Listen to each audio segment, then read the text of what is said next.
In the Russia investigation, Bob Mueller is now zeroing in on some key tools like Facebook, and it looks like he's using a subpoena or warrant to make Facebook cough up more than it gave Congress. Now, a search warrant suggests Facebook was used for some kind of crime, but Facebook's corporate message is always to claim that it's neutral, that it's just a platform where people communicate and share, which may sound neutral, but it's not, because there's nothing neutral about helping spread lies. That makes you part of the problem. And remember, neutrality was also Facebook's first defense for how it pummeled users with pro-Trump fake news during the general election. Here are some of the stories with the highest engagement on Facebook in late 2016. A false claim that an FBI agent tied to Clinton was found dead. That never happened. Another about Clinton selling weapons to ISIS. Didn't happen. And the most popular was the false claim the Pope endorsed Trump. Those are false stories that spread like wildfire on Facebook before people voted. Now, they didn't spread as literary fan fiction or Onion-style jokes. They spread through a very specific fraud, the fraud that they were real, which Facebook packages its articles and presents like any other real article, those kind of fake news stories. In fact, they got more attention, as you can see on this chart, than actual news on Facebook as the election approached.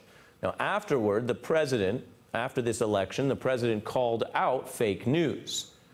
No, not that president, this one. In an age where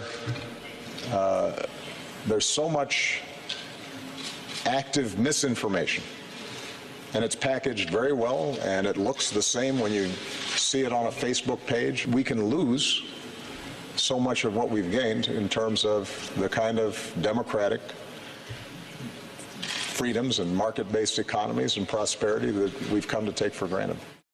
President Obama was worried that lies were more believable on Facebook, which impacted democratic freedom. But Mark Zuckerberg's response to the election was to say it was, quote, crazy.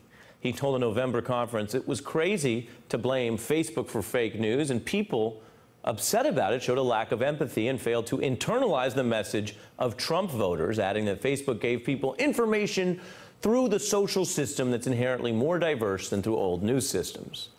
Now, note his tricky use of the word diversity. Yes, diversity of opinion and ideas is good. Diversity, though, as we've discussed on this show today, is not a concept that applies to facts. You can't have a diverse set of facts about whether the Pope endorsed Trump.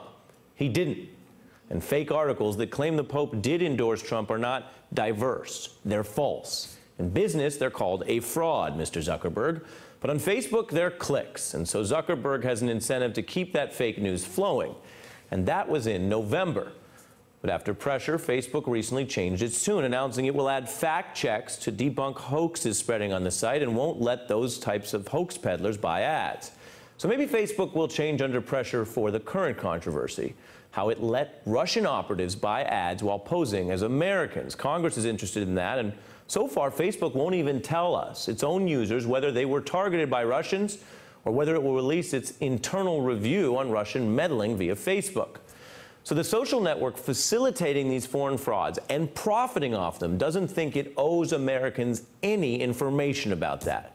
Mark Zuckerberg risks sounding like a combination of Equifax and Alex Jones here, a corporation that doesn't care about its customers or the truth.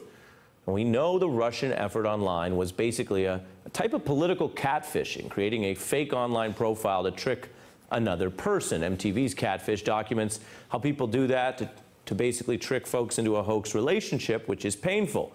And political catfishing may not be as tailored, but it also exploits this vague personal format of social media, this thin line between verified and fake.